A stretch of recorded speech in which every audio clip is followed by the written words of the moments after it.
Xin chào các bạn, chào mừng các bạn đã quay trở lại với kênh Bí mật người nổi tiếng. Trong video ngày hôm nay, chúng tôi sẽ cung cấp cho các bạn thông tin tiểu sử diễn viên Thương Tín và cuộc đời chuyên chuyên của minh tinh màn bạc một thời. Thương Tín, tên thật là Bùi Thương Tín, sinh năm 1956, là một diễn viên điện ảnh Việt Nam. Khởi đầu sự nghiệp từ bộ môn nghệ thuật cải lương, nhưng Thương Tín được biết đến nhiều hơn cả là trong lĩnh vực điện ảnh. Ông đã thủ vai gần 200 bộ phim.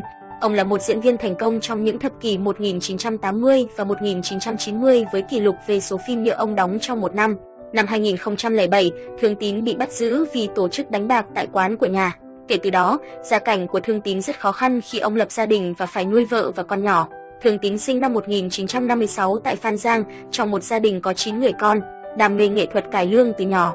Khi mới 13 tuổi, Thương Tín đã bỏ nhà trốn theo một gánh hát cải lương chỉ để được vào vai lính, vai tốt và theo đoàn lưu diễn ở khắp nơi. Sau đó, gia đình gửi ông vào học tại Trường Quốc gia Âm nhạc Kịch nghệ ở Sài Gòn. Khi mới ra trường, ông đầu quân cho đoàn kịch nói Cửu Long Giang rồi đoàn Kim Cương.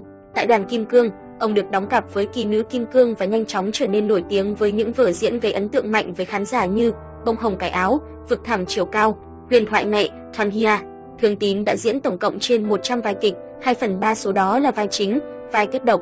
Thành công với sân khấu cải lương, Thương Tín bắt đầu tham gia vào lĩnh vực điện ảnh và cũng nhanh chóng được nhiều người biết đến.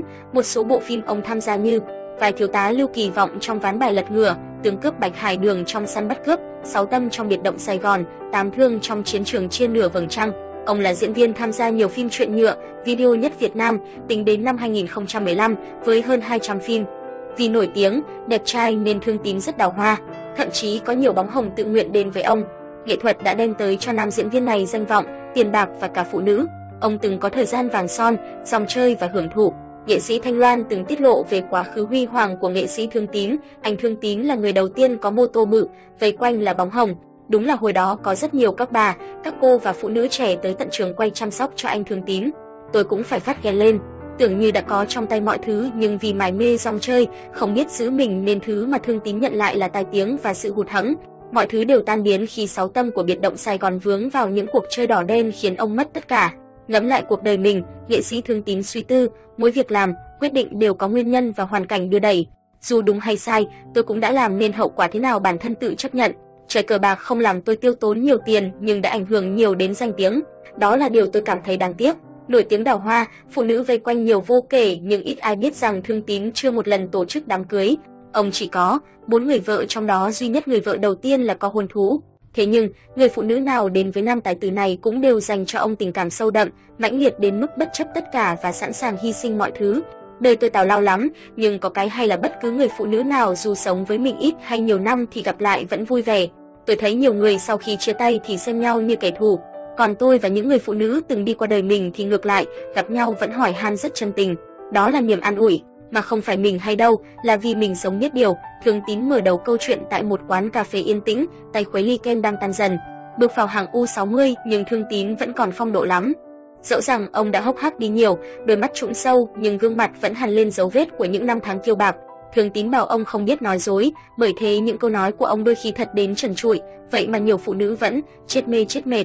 Thế mới tài, không ít phụ nữ, ông nói thẳng là không yêu, vậy mà họ vẫn lao vào, yêu đắm đuối, khờ dại, thậm chí bất chấp thủ đoạn để có được ông. Ông có một người con trai tên Thanh Tùng, đã lập gia đình và đang là ca sĩ phòng trà tại thành phố Hồ Chí Minh. Những khi Thương Tín vào thành phố Hồ Chí Minh đóng phim, hai cha con vẫn thường gặp nhau hàn huyên tâm sự. Thương Tín cũng góp ý nhiều cho con trong chuyện ca hát vì bản thân ông từng có khoảng thời gian đi hát trong các đoàn ca nhạc kịch. Từng trải qua nhiều cuộc tình và những cuộc hôn nhân thất bại, Thương Tín tưởng đâu sẽ sống cuộc sống độc thân đến hết đời thì ở tuổi 58, ông bất ngờ chia sẻ với mọi người về cuộc hôn nhân với một cô gái chỉ mới hơn 20 tuổi và thêm một lần lại được lên chức bố. Từ đó đến nay, Thương Tín lăn lộn trên phim trường kiếm tiền nuôi vợ kém 32 tuổi và con gái. Trước khi đến với người vợ trẻ hiện tại, Thương Tín nghĩ cứ dáng sống tốt sẽ ổn thôi, nhưng thực tế, ở độ tuổi lục tuần, chuyện vợ con gia đình không đơn giản. Việc lo để có bữa cơm hàng ngày, trang trải sinh hoạt và học hành cho con cũng không đơn giản. Để tiết kiệm tiền, dù hơn 60 tuổi nhưng khi đi đóng phim, Thương Tín toàn chạy xe máy, có khi điểm quay phim cách xa tới cả 100 cây số. Rồi có những hôm đóng phim xong đã khuya ông vẫn chạy cả hơn 100 cây số để về nhà, không dám ở lại vì sợ tốn tiền thuê nhà trọ. Bộ phim mới nhất mà Thương Tín tham gia là Giã Từ Cô Đơn của đạo diễn Lê Cung Bắc. Ông chấp nhận đóng nhiều vai, kể cả vai nhỏ ít phân đoạn để có thu nhập trang trải nuôi gia đình. Ông bộc bạch, tôi đóng phim phần lớn cũng là vì con gái. Tôi thấy mình thời trẻ kinh tế đủ đầy lại không có con gái để lo, giờ để con chịu thiệt thòi, cực khổ, tôi không chịu được. Ở đỉnh cao cũng không giàu có được nhờ phim nên bây giờ chỉ cần kiếm được tiền lo cho con gái nhỏ thì vai gì tôi cũng nhận. Ở tuổi 64, nghệ sĩ Thương Tín trông già hơn so với tuổi của mình. Vì cuộc sống khá bấp bênh nên diễn viên Thương Tín đã phải đưa con về quê sinh sống bằng nghề làm hạt điều. Ông từng thổ lộ luôn phải sống trong tình trạng thiếu thốn thường xuyên. Vì vậy tôi phải vay nợ anh em, người thân. Thương Tín tâm sự, cuộc sống khó khăn, căng thẳng nhưng đó là số phận của mình rồi, tôi phải cố chịu. Điều tôi buồn nhất, có lỗi nhất là không lo được cho con gái đầy đủ. Lúc tôi có tiền, mong có con gái không có, bây giờ có lại không thể chăm lo cho con bằng với người ta.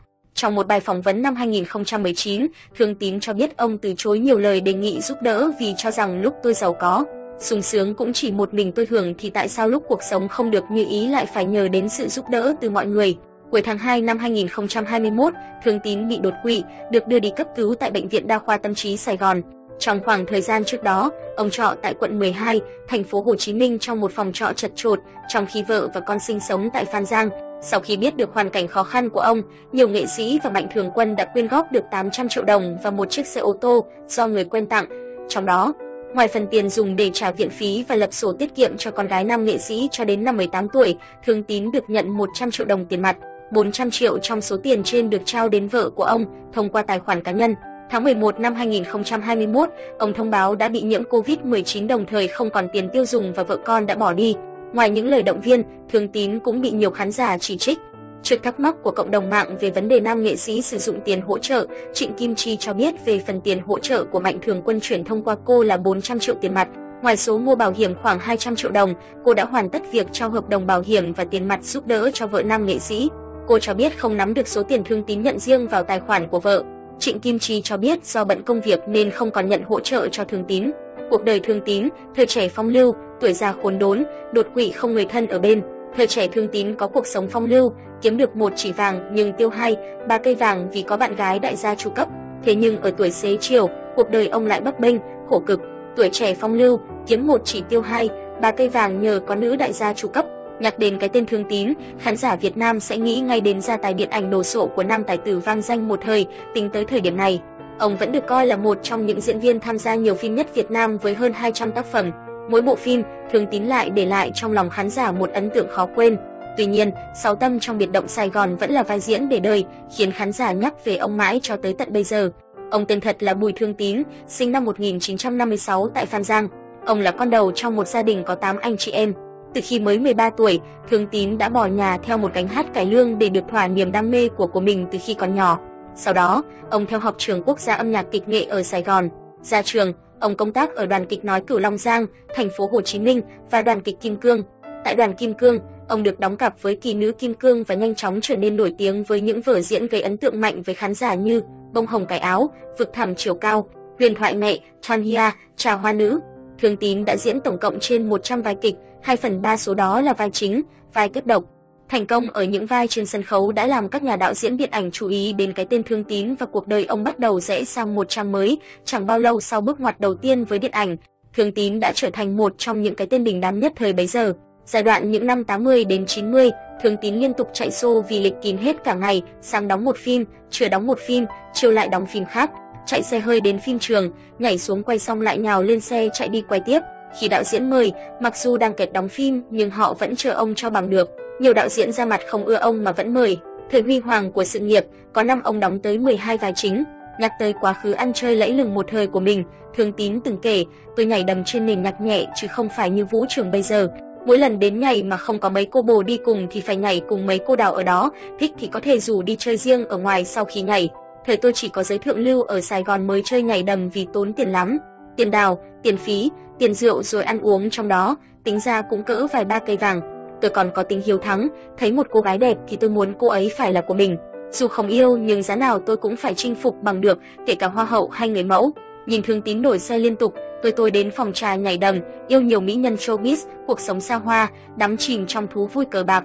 Nhiều người nghĩ Thương Tín kiếm được rất nhiều tiền từ công việc đóng phim. Thế nhưng ông từng tiết lộ, cát xê vai chính cho mỗi bộ phim ông nhận về chỉ khoảng 1 chỉ vàng, thấp hơn nhiều người làm nghệ thuật cùng thời. Sở dĩ Thương Tín được sống phong lưu như vậy là vì có một nữ đại gia ở bên cạnh lo toan tất cả. Thường đóng một bộ phim, tôi nhận 1 chỉ vàng nhưng lại tiêu hết 2, 3 cây vàng. Sở dĩ tôi đóng được nhiều phim mà vẫn tiêu xài như thế được vì sau khi ly dị xong đã có một phụ nữ rất giàu yêu tôi. Mỗi lần trong ví tôi hết tiền, cô ấy lại bỏ vào. Xe tôi đi, quần áo tôi mặc, giày tôi mang, tiền trong ví tôi, tất cả đều là của cô ấy, Thương Tín từng tâm sự. Tuổi già khốn khó không nhà cửa, không có nổi 100.000 trong túi. Thế nhưng, không ai ngờ rằng ở tuổi xế chiều, ông rơi vào cảnh không nhà cửa, phải đi ở thuê và chạy đôn đáo kiếm tiền nuôi vợ con. Có những ngày phải nhịn ăn từng bữa, không có nổi 100.000 trong túi. Tôi không muốn than thở nhưng thú nhận cuộc sống đang tận cùng khó khăn. Nhiều lúc tôi muốn kiếm việc gì đó làm thêm nhưng không biết làm gì, lại không có vốn. Từ xưa đến nay tôi chỉ làm mỗi nghề diễn. Vợ tôi làm gia công hạt điều nhưng hiện việc ít, lúc có lúc không. Tôi sống trong tình trạng thiếu thốn thường xuyên, vì vậy tôi phải vay nợ anh em, người thân. Một số người bạn của tôi làm ăn phát đạt đã gửi tiền, giúp đỡ tôi. Con trai đầu theo nghề ca sĩ nhưng số ít nên thỉnh thoảng về thăm, chỉ giúp tôi chút đỉnh. Cuộc sống khó khăn, căng thẳng nhưng đó là số phận của mình rồi, tôi phải cố chịu. Điều tôi buồn nhất, có lỗi nhất là không lo được cho con gái đầy đủ. Lúc tôi có tiền, mong có con gái không có, bây giờ có lại không thể chăm lo cho con bằng với người ta. Thương Tín kể tình cảnh khốn khó tuổi về già. Sau Thương Tín kể về vợ trẻ kém 32 tuổi, ít nói chuyện, khi nào cần tiền mới gọi lên thông báo. Đã vậy, ông cho biết người vợ kém 32 tuổi mà ông cưới cũng không phải vì tình yêu, mà chỉ là một thứ cảm xúc giúp ông đỡ lao đao ở tuổi xế chiều. Ngay cả việc có con cũng ngoài mong muốn. Chính vì thế mà hai vợ chồng khắc khẩu, rất ít khi nói chuyện với nhau. Mỗi lần nhìn thấy điện thoại vợ gọi, đoán cô chuẩn bị hỏi chuyện tiền nong, Thương Tín lại cảm thấy lo lắng.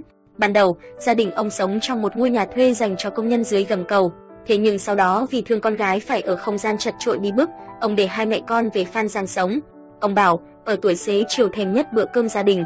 Mỗi khi chạy xe ngoài đường thấy mọi người quây quần bên nhau mà rơi nước mắt. Thế nhưng ông chẳng biết làm gì hơn ngoài việc chấp nhận thực tại cuộc sống. Thương Tín từng mở quán cà phê ở Gò Vấp, thành phố Hồ Chí Minh nhưng thất bại. Nghệ sĩ mở quán, thời gian đầu khán giả tò mò kéo đến nhưng rồi cũng không thu hút mãi. Lúc đó, ông bận đóng phim nhiều quá, công việc quán xá giao cho gia đình, rất ít khi ghé quán nên dần ra khách không còn đông nữa. Bán mãi chẳng lời mà toàn huề vốn nên ông dẹp quán luôn. Tưởng chừng như vận hạn của Thương Tín chỉ dừng lại ở mức kinh doanh không thuận buồm xuôi gió. Nào ngờ ông còn dính tiếp vận rủi khi bị công an bắt quả tang đang đánh bạc giải khuây với bạn bè ngay tại quán cà phê của mình. Câu chuyện này 15 năm trước từng gây chấn động làng giải trí. Giới truyền thông ồ ạt đưa thông tin về vụ việc đến mức xung quanh nam diễn viên biệt động Sài Gòn có rất nhiều lời đồn lâm ly như sau khi bị công an bắt, Thương Tín bị phạt tù 3 đến 4 năm. Thương Tín bây giờ sa sút và nghiện ngập, có tin còn nói ông đã vào chùa nghệ sĩ đi tu một thời gian. Ông từng kể, lúc bị bắt, báo chí và dư luận thời đó dần dần lên như thể tôi là tội phạm quốc tế. Sau vụ đó, tôi phải rời nhà, đi lòng vòng Sài Gòn để chứng minh cho người ta thấy là tôi không bị bỏ tù. Nhưng chuyện đời, mình không bao giờ tính hết được. Dù đã cẩn thận như vậy vẫn xuất hiện nhiều tin đồn nghe rất mắc cười. Có người đồn tôi đi tù 3 đến 4 năm mới về. Rồi có báo viết Thương Tín theo vợ qua Mỹ, một buổi chiều buồn ngồi ở Cali nhìn tuyết rơi cảm thấy chạnh lòng, nhớ quê hương nên bỏ về nước làm nghề trở lại. Có báo còn viết tôi hàng ngày vào chùa nghệ sĩ đứng với vẻ sám hối. Tôi sám hối điều gì trời, viết chi tiết đến mức tưởng như là người trong cuộc mới biết được. Sáng ngày 14 tháng 12 năm 2021, tài tử cho biết ông làm shipper 5 ngày qua. Sau khi điều trị khỏi Covid-19, Thương Tín được một người quen chủ quán phá lấu ở Hóc Môn đề nghị làm công việc giao hàng cho tiệm. Tài tử liền nhận lời vì muốn kiếm thêm thu nhập. Ông nói, thời gian qua, tôi buồn vì nhiều lời ra tiếng vào rằng mình chỉ biết ở nhà, sử dụng tiền của nhà hảo tâm. Tôi muốn chứng minh mình còn sức lao động, làm được gì thì làm, chứ chỉ để người khác giúp mình thôi cũng kỳ lắm. Những hôm đầu, Thương Tín cho biết nhận được 4-5 đơn mỗi ngày, thù lao được tính theo quãng đường, chủ yếu giao ở Hóc Môn và các quận lân cận. Thu nhập không quá cao song ông vẫn nhiệt tình, ngay chủ quán báo là lập tức nhận đơn. Diễn viên thích cảm giác được đi lại, gặp gỡ trò chuyện cùng khán giả để khuây khỏa đầu óc sau thời gian ở nhà tù túng. Có người gặp ông ban đầu ngờ ngợ, sau khi nhận ra Thương Tín nên vui vẻ trò chuyện. Nghệ sĩ cho biết, tôi dự tính đi giao hàng lâu dài vì hiện tại chưa biết làm gì khác, các dự án phim từng mời tôi giờ đã hoãn vô thời hạn. Dù chân đi lại còn khập khiễng do di chứng từ lần đột quỵ hồi tháng 2, tài tử nói sức khỏe không ảnh hưởng đến công việc mới. Ông sử dụng xe máy do một nhà hảo tâm tặng sau khi chiếc cũ bị mất cắp hồi tháng 11. Ông hiện được chủ quán ăn bố trí ở một phòng riêng, gần nơi làm để tiện đi lại, còn vợ con ông vẫn ở nhờ nhà người quen. Ông nói, chúng tôi sống xa nhau trong lúc tôi tìm một chỗ ở ổn định hơn. Sau đó, nếu còn duyên, cả hai lại về chung sống để cùng nuôi con. Hôm 13 tháng 12, vợ chồng ông được nghệ sĩ Trịnh Kim Chi bàn giao 244 triệu đồng số tiền nhà hảo tâm quyên góp chữa bệnh cho Thương Tín hồi tháng 2. Khi ấy, Trịnh Kim Chi kêu gọi được 800 triệu đồng cho tài tử. Thấy lo cho tương lai bé Thảo con gái ông, chị xin phép nhà hảo tâm trích một phần tiền để thay Thương Tín mua gói bảo hiểm trị giá 264 triệu đồng, kéo dài 12 năm, nhằm đảm bảo việc học của bé đến khi trưởng thành. Trịnh Kim Chi cho biết đã trao giấy tờ, hợp đồng bảo hiểm cho vợ chồng Thương Tín lúc đó. Sau khi đóng năm đầu, số tiền hiện còn là 244 triệu đồng. Gần đây, vợ chồng Thương Tín muốn Trịnh Kim Chi bàn giao lại để gửi tiết kiệm ngân hàng, lấy tiền lại đóng học phí cho con gái.